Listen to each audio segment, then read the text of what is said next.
ऐतिहासिक कार्यक्रम जो गांधी चौक में यहाँ पर आयोजित किया गया है।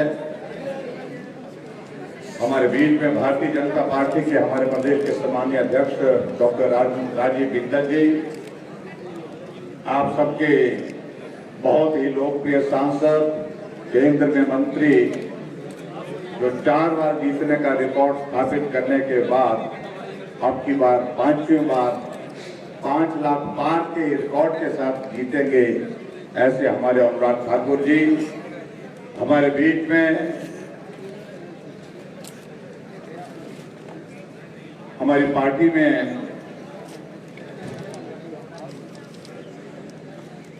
जो पार्टी की मजबूत करने के लिए, सहयोग देने के लिए हमारे साथ आए, पूर्व में विधायक रहे भाई राजेंद्र राणा जी, भाई इंद्रदत्त लखनपाल जी, और यहाँ हमीरपुर के लोकप्रिय विधायक भाई आशीष शर्मा जी, पार्टी के हमारे प्रदेश के महामंत्री बिहारी लाल जी, हमारे बीच में जिला के अध्यक्ष देशराज वर्मा जी, पार्टी के साथ ही हमारे प्रदीप शर्मा जी, विजय अग्निहोत्री जी, कमलेश कुमारी जी, अनिल बिमार जी, उर्मिल ठाकुर जी, नरेंद्र अत्री जी, सुमित जी, और यहाँ उपस्थित वंदना योगी जी, उपस्थित सभी भाइयों बहनों, नौजवान साथियों और पत्रकार मित्रों,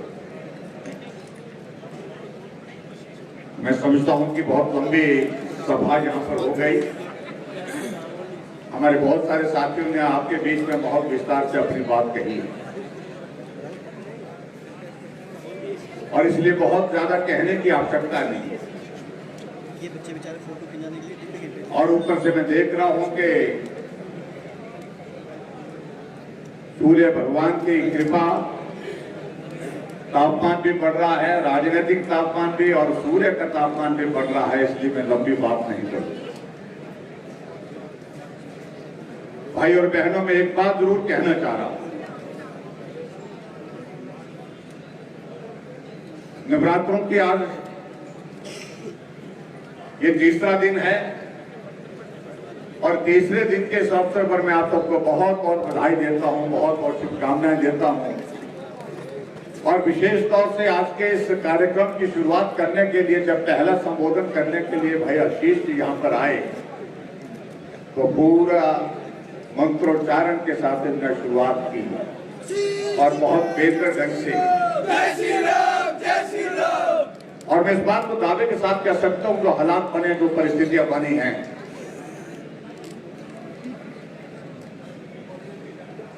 जहां हिमाचल प्रदेश में 2014 में 4 सीटें जीते थे, 2019 में हम 4 सीटें जीते थे, वहां अब की बार 2024 में भी 4 सीटों पर भारी बहुमत के साथ हम जीत हासिल करने वाले हैं। ये तो बात लोकसभा के चुनाव के संदर्भ में। हमारे साथियों ने आपके बीच में इस बात का भी जिक्र किया, जहां पर एक अलग तरह का परिस्थितियों का एक दृश्य देखने को मिल रहा है। बहुत सारे चेहरे आप मंच पर देख रहे थे जो यहाँ हमारे साथ नहीं दिखते थे, लेकिन आज हमारे साथ यहाँ मंच पर दिख रहे हैं। मैं सभी साथियों का अभिनंदन करता हूँ, स्वागत करता हूँ अपने परिवार में, मोदी परिवार, और विश्वास दिलाता हूँ, भरोसा दिलाता हूँ कि आपको पूरा सम्मान के साथ साथ में पूरा सहयोग जिस प्रकार से इस परिवार में देने की आवश्यकता रहेगी, वो निश्चित रूप से मिलेगी। अब की बार का ये लोकसभा के चुनाव के साथ और भी बहुत सारी चीजें जुड़ी हुई हैं और अब की बार हमीरपुर लोकसभा क्षेत्र के जिम्मे बहुत बड़ा काम है और मुझे पूरा भरोसा है कि निश्चित रूप से हमीरपुर लोकसभा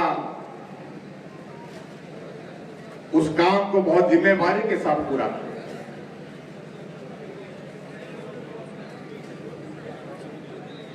हमारे मुख्यमंत्री सुखविंदर सिंह सुक्खू जी आजकल बहुत ज्यादा बोल रहे हैं और पिछले कल मालूम पड़ा कि यहाँ गांधी चौक से टहलते टहलते गए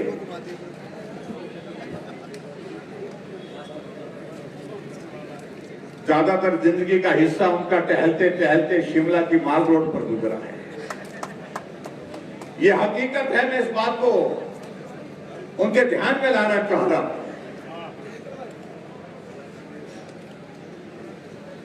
मेरे बारे में कहने लगे कि जयराम ठाकुर आजकल हमीरपुर आ रहे हैं।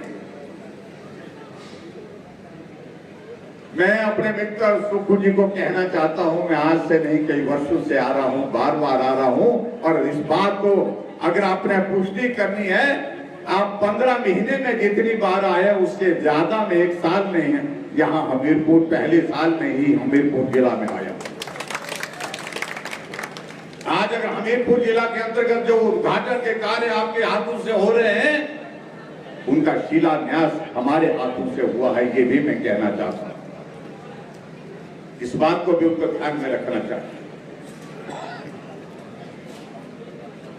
और कई बार मुझे सचमुच में इस बात को लेकर के थोड़ा दया का भाव भी आता है,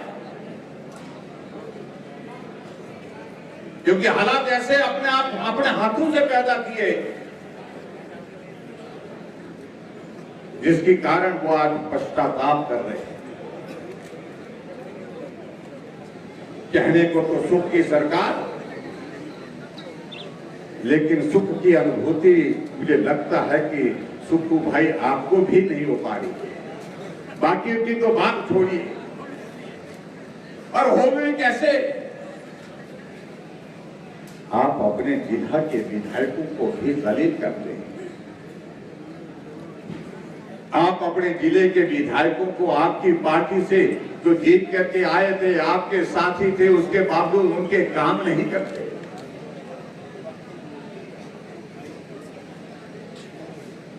उनको मिलने का समय नहीं देते।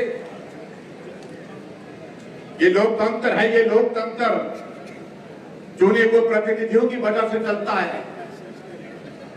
अगर हिमाचल प्रदेश में सरकार है तो सरकार विधायकों के बलबूते चलती है, और विधायकों का सम्मान अगर मुख्यमंत्री ने करता है तो स्वाभाविक रूप से तो आप समझ लीजिए कि वो कार्य प्रणाली बहुत लंबे समय तक नहीं चल सकती है। उसका परिणाम अभी आज आपके सामने है। नवरात्रों के दिन चले हुए आजकल सुखू भाई की सरकार में बने मुख्यमंत्री बने, पहला अभियान क्या आया कि मैं उस प्रदेश से जीत करके आया हूं जहां इनकी राष्ट्रीय अधिवेशन था, शायद मैं आंध्रा में था, कहीं था,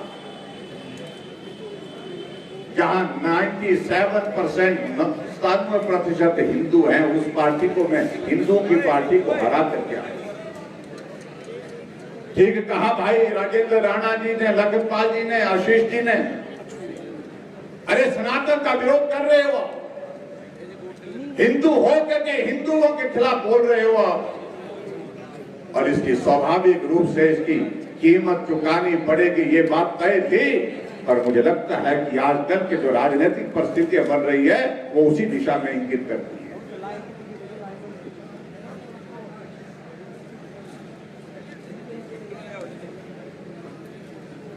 हमारे बीच में हमारे साथी बैठे हैं। जब जलालत की पराकाष्ठा हो गई, उन्होंने निर्णय किया कि हम कदम उठाने का वक्त आ गया। अब कदम उठाने का अगर वक्त आ गया है, अब पीछे मुड़ करके नहीं देखना है। अंजाम क्या होगा ये भी मालूम था, लेकिन फिर भी उसके बावजूद उन्होंने कहा कि अब कदम आगे बढ़ाना चाहिए। और भाई और बहनों, इस प्रकार का कदम अगर कोई उठाता है, हर कोई नहीं उठा सकता है। जिन जो सच्चे हैं, जो पक्के हैं, जो दमदार हैं, वही इस प्रकार का कदम उठा सकते हैं। और इसलिए हमारे साथियों ने इस तरह का ये कदम उठाया। परिणाम मालूम था क्या होने वाला है। जब हमें मालूम पड़ा कि इस तरह का कदम उठा रहे हैं, हमने कहा कि आप खतरे में अपनी विधानसभा की सदस्यता को डाल रहे हैं। कहा कि कोई परवाह नहीं है, लेकिन जलालत का दौर लंबा नहीं कर सकते हैं। हम आत्म सम्मान के साथ जीना चाहते हैं, हम आत्म सम्मान के साथ काम करना चाहते हैं। और जब आत्म सम्मान की बात आती है भाई और बहनों, तो बाकी सारी चीजें छोटी बना। अब मुझे तो कहा, आजकल मुझे भाषण सुना रहे हैं सुक्खू भाई जी, कह रहे हैं जयराम का हिसाब बहुत कमजोर है, तो हमसे मजबूत है, बहुत तगड़ा है, ये भी नहीं मुझे लग रहा है। कह रहे थे 43 है, 40 प्लस 3 43 घटेंगे कितने, 2 घट गए तो कितने हो जाएंगे, तब भी 40 रहेंगे, 3 घट गए तो भी 40 रहेंगे। और मैं बधाई देना चाहता हूं अपने साथियों को, 6 कांग्रेस के साथियों को और उसके साथ साथ 3 निर्दलीय विधायकों को, चोरी छुपे नहीं किया उन्होंने। पोलिंग बूथ पर बैठा पोलिंग एजेंट उनको वोट दिखा करके आए, ये हम करके आए हैं, इसलिए करके आए हैं क्योंकि जलालत का दौर बहुत लंबा हो।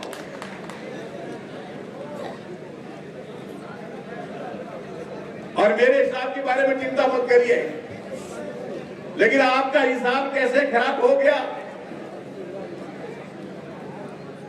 आप 43 से 34 पहुंचे, हम 25 से 34 पहुंचे, और जब परिणाम की बात आई, जब बराबर हो गए, तो हमें दिल से भरोसा हो गया एक बात को लेकर के, अब जीत तो हमारी ही होगी, क्योंकि होए वही जो राम रची राखा। जिस मनु सिंघवी ने सुप्रीम कोर्ट में जाकर के भगवान रामचंद्र के अस्तित्व को ललकारा था, राम पैदा ही नहीं हुए थे, राम का अस्तित्व हमको साबित करके दिखाओ, राम काल्पनिक है, सिर्फ भावनाओं में निर्णय नहीं कर सकता है। वही मनु सिंह जी राज्यसभा के कैंडिडेट थे कांग्रेस पार्टी के, और जब हमको लगा कि आज निर्णय जो होगा, निर्णय वही होगा जो राम भक्त हैं, भगवान रामचंद्र जी का आशीर्वाद राम भक्तों के साथ होगा। पर्ची निकली, पर्ची निकलने के बाद निर्णय यही हुआ कि भारतीय जनता पार्टी के सांसद हर्ष महाजन चुनाव जीत। इसलिए सनातन के खिलाफ मत बोलो मेहरबानी करके, नहीं तो परिणाम इसी प्रकार के देखने को मिलेंगे। भाई और बहनों, में एक बात कहूं, मैं सोचता था सुक्खू भाई सीधे आदमी हैं, सच बोलने वाले हैं, लेकिन हिमाचल प्रदेश की विधानसभा के अंदर हमने इस प्रकार से देखा उनका पूरा 15 महीने के कार्यक्रम, सारे झूठ के रिकॉर्ड हिमाचल प्रदेश के इतिहास में आज तक तोड़े हैं तो सुक्खू भाई जी के नाम है। जब भी बोलते हैं झूठ बोलते हैं। गारंटी का जिक्र यहां मुझसे पहले साथियों ने किया, मैं उस पर जाना नहीं चाह रहा हूं, लेकिन हमने इस बात को देखा कि हिमाचल प्रदेश की राजनीति में जिस तरह बदले की भावना के साथ काम करने की शुरुआत उन्होंने पहले दिन से की। हमने कहा परिणाम अच्छा नहीं होगा। मैंने व्यक्तिगत रूप से उनको फोन करके कहा, ये जो चले हुए संस्थान, खुले हुए संस्थान आप बंद कर रहे हैं, ये आप अच्छा नहीं कर रहे हैं। और हिमाचल प्रदेश में आज से पहले किसी ने नहीं किया, इसके परिणाम अच्छे नहीं होंगे। 1000 संस्थान हिमाचल प्रदेश में बंद किए, और उसके बाद कहते हैं कि बंद करने के लिए हिम्मत चाहिए। हिम्मत का मैं जिक्र करना नहीं चाहता हूं, वो सारी चीज को मैं छोड़ देना चाहता हूं, लेकिन आगे बढ़कर के जब हालात आज के इस दौर में यहां पर पहुंचे, तो हमारे साथी जितने भी साथी हैं उनके परिवारों के ऊपर किस प्रकार से मामले दर्ज करने के लिए आपने शुरुआत की। कांग्रेस पार्टी का विधायक रहे और आपसे ज्यादा पुराने कांग्रेसी लता ठाकुर लाहौल स्पीति में कब राजनीति की, उनके बेटे का जो हमारे विधायक थे, घर का रास्ता जाता था, वर्षों से चलते थे उस रास्ते में, और जब उनको लगा कि ये अपना नहीं है तो घर के रास्ते पर दीवार लगा। हमारे यहां पर विधायक बैठे हैं, उनके कारोबार बंद करने के लिए मामले दर्ज कर दिए गए। ये अच्छी बातें नहीं है। इस देवभूमि हिमाचल प्रदेश में कभी भी इस प्रकार से छोटी बातों में नहीं जाया जाता है, लेकिन उसके बावजूद उन्होंने किया। और मैं यही कहूंगा उनको कि इन सारी चीजों का अंजाम अच्छा नहीं होता भाई। और जो हिमाचल प्रदेश में जो आपने जो किया है इन दिनों में, अब आज हालात ऐसे बने हैं कि जिन विधायकों को कभी आप मिलने से मना करते थे, आज एक एक विधायक को सुबह से शाम तक गिनते हैं, है ना। मेरे पड़ोस में एक विधायक रहते हैं और उनको आजकल चीफ पार्लियामेंट सेक्रेटरी बना के रखा है। एक दिन शाम को आया तो देखा, मैंने कहा बहुत सारी पुलिस वहां पर आई है। मैंने कहा क्या हुआ, अपने स्टाफ वालों को पूछा, ये पुलिस किस बात के लिए आई है? बोलते ये विधायक की सुरक्षा के लिए आई है। हमने कहा विधायक कांग्रेस पार्टी का, सरकार कांग्रेस पार्टी की, तो विधायक की सुरक्षा की आवश्यकता क्या है, कहां परेशानी हो रही है? बोलते सुना कि ऐसा है कि कहीं चला ना जाए। अरे कहां जाएंगे वो? और उसके बाद जब हम शाम को रात को भोजन करने के बाद 10 बजे में देखा एक लाल बत्ती नीली बत्ती वाली गाड़ी सारण जाते बजाते वहां पहुंची, उतरे और वहां पर उन पुलिस वालों से पूछ रहे हैं, है ना। और एक बार नहीं, रात को 4-4 बार उनको पूछ रहे हैं ना। ये हालात पैदा हो गए हिमाचल प्रदेश में आज के दौर में। और इन सारी चीजों के लिए अगर दोषी है, दोष किसी और को मत दीजिए। जिस प्रकार का आरोप आप लगा रहे हैं, हमारे सब साथियों 9 के 9 साथियों ने तय किया है, हम डेफेमेशन का, क्रिमिनल डेफेमेशन भी करेंगे। उनको नोटिस दे दिया है। इस बात को उनको समझना होगा, एक मुख्यमंत्री रहते हुए इस प्रकार की बात कहना उचित नहीं है जब तक आपके पास कोई सबूत नहीं। आप इल्जाम लगाए जाते हैं और हम आपके ऊपर इल्जाम लगाते हैं, विधायक आपके ऊपर इल्जाम लगाते हैं। अरे आपको तो कांग्रेस पार्टी की अध्यक्षा भी कहती है, सुनते नहीं हैं, मानते नहीं हैं। हम लोकसभा के चुनाव में जाएंगे कैसे? चुनाव लड़ने से मना कर दिया सांसद मंडी से। कांग्रेस पार्टी की अध्यक्षा ये कहती है, प्रेस कॉन्फ्रेंस करते कहती है। कौन है इसके लिए दोषी? आपका मंत्रिमंडल से त्याग पत्र दे करके चले जाता है, कौन है उसके लिए दोषी? आपका मंत्रिमंडल की बैठक से रोते रोते निकल जाता है, उसके लिए कौन है दोषी? आपका काम करने का तरीका दोषी। इसलिए भाई और बहनों में इन सारी बातों के लिए एक दौर ये आया है, आओ इस दौर से बाहर निकले। देश में नरेंद्र मोदी जी के नेतृत्व में सरकार बनना तय है। ये दीवार पर लिखी हुई भारत है, कोई ताकत नहीं रोक सकती है। हम पार्टी के लोग हैं, हम तो बोल ही रहे हैं, लेकिन पूरा देश बोल रहा है, पूरी दुनिया बोल रही है। देश के प्रधानमंत्री, भारत के प्रधानमंत्री तीसरी बार अगर कोई बनने वाले हैं तो नाम एक है, नरेंद्र मोदी जी, नरेंद्र मोदी जी, नरेंद्र मोदी जी। इस प्रकार से उन्होंने देश के लिए काम किया, समर्पित भाव के साथ काम किया। और जिस प्रकार से भाई अनुराग ठाकुर जी ने हमीरपुर लोकसभा क्षेत्र से 4 बार जीतने का रिकॉर्ड दर्ज किया है, 4 बार जीते। पिछली बार चौथा चुनाव था, 4 लाख वोटों से जीते। और अब की बार 5वां चुनाव है, 5 लाख पार होना चाहिए। इसके लिए हम सब लोग काम करेंगे, मेरा। और उसके साथ साथ में बड़ी सीधी सी बात में गांव का रहने वाला आदमी हूं। मेरा जीवन का कुछ हिस्सा जरूर है विधायक बनने के बाद। हमने तो शिमला विधायक बनने के बाद ही ठीक तरह से देखा है।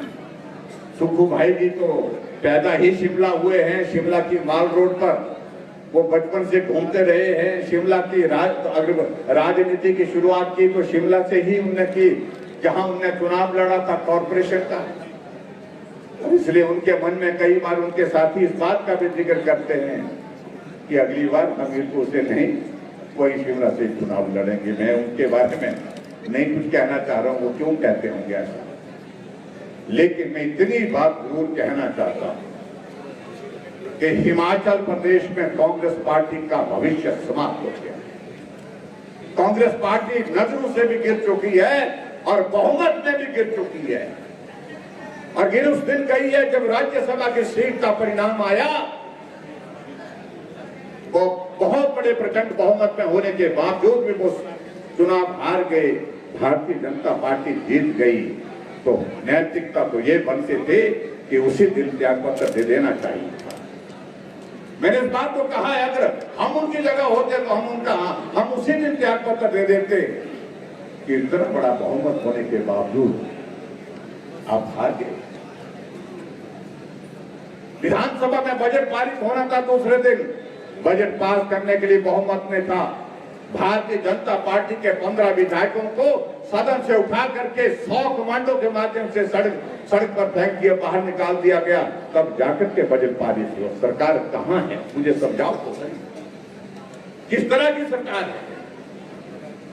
और इसलिए मैं आज इस बात को कह रहा हूं भाई और बहनों, जब 1 जून को मतदान होगा, 4 तारीख को परिणाम निकलेगा, सरकारें हिमाचल के लिए एक नहीं 2-2 बनेंगी।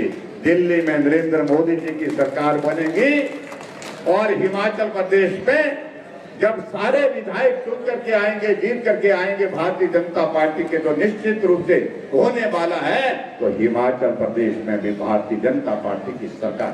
एक बार भाजपा, बार भाजपा। इसलिए मेरे आंकड़े तो बड़े साफ है, बड़ी साफ सुथरी बात कहता हूं। मेरा आप सबसे विनम्र निवेदन है कि इस बात को गंभीरता से आप लें, और मेरा आप सबसे विनम्र निवेदन इस बात के लिए भी है कि जितने भी उपचुनाव हैं, पूरी ताकत के साथ उन सभी साथियों को जिताना है। 3 हमारे सदस्य तो यहाँ पर बैठे हैं, आशीष जी तो अभी विधायक हैं, क्योंकि इनका इस्तीफा दिया हुआ निर्दलीय विधायक 14 महीने में त्याग पत्र देने के लिए विवश हो जाए, इसकी गंभीरता को आपको समझना होगा। जब दबाव डाल करके, दलील करके हम आपको परेशान करेंगे, आपको भुगतना पड़ेगा, ऐसी बातें होगी। इन्होंने कहा हम निर्दलीय विधायक की हैसियत से विधानसभा में प्रवेश ही नहीं करेंगे, हम भारतीय जनता पार्टी के चुनाव चिन्ह पर लड़ करके विधानसभा में प्रवेश करेंगे, नरेंद्र मोदी जी के नेतृत्व में देश को मजबूत करते हुए अपना सहयोग देंगे, योगदान देंगे। ये निर्णय करने की हिम्मत बहुत लोगों में नहीं होती है। इसलिए मेरा आप सबसे निवेदन है कि भाई आशीष जी का चुनाव मुझे लगता है कि हो करके रहेगा। त्याग पत्र दिया है, स्वीकार नहीं करेंगे। और मैं इस पर कोई टिप्पणी नहीं करना चाहता हूँ, मामला कोर्ट में चल रहा है, लेकिन मैं इतना जरूर कहना चाहता हूँ, जो हमारी पार्टी की ओर से घोषित प्रत्याशी है यहाँ पर हमारे बीच में यहाँ पर बैठे हैं राजेंद्र राणा जी, हमारे लखनपाल जी, मेरा आप सबसे विनम्र निवेदन है, इनको बहुत बड़े सहयोग के साथ, बहुमत के साथ आप चुनाव में जिता करके भेजे। ये विधानसभा में भारतीय जनता पार्टी के सदस्य के नाते जब प्रवेश करें, विधायक के नाते प्रवेश करेंगे, तो सरकार कांग्रेस की जाती हुई दिखेगी, निश्चित रूप से जाती हुई दिखेगी। और इसलिए मेरा आप सबसे विनम्र निवेदन है, भाई अनुराग ठाकुर जी, मैं आपको अग्रिम शुभकामनाओं के साथ बधाई भी देता हूँ। ये जीत आपकी ऐतिहासिक होने वाली है, और मैं इस बात को भी कह सकता हूँ, आपकी बार में जिस प्रकार का मंजर हम देख रहे हैं, ये जीत इस प्रकार की होने वाली है जो शायद ही हिमाचल प्रदेश में आज से पहले कभी हुई होगी, उस प्रकार की जीत होने वाली है। लेकिन फिर भी भाई और बहनों, मैं आप सबसे विनम्र निवेदन करना चाहता हूँ, अपील करना चाहूंगा कि मेहनत में कोई कमी नहीं। एक वोट भाई अनुराग ठाकुर जी को वोट देने का मतलब है कि आप नरेंद्र भाई मोदी जी को मजबूत करने के लिए, तीसरी बार प्रधानमंत्री बनाने के लिए अपना योगदान दे रहे हैं। यही निवेदन करते हुए मैं आप सबके बीच में अपनी बात को यही समाप्त करता हूँ। बहुत बहुत धन्यवाद, नमस्कार, जय हिंद, जय श्री राम।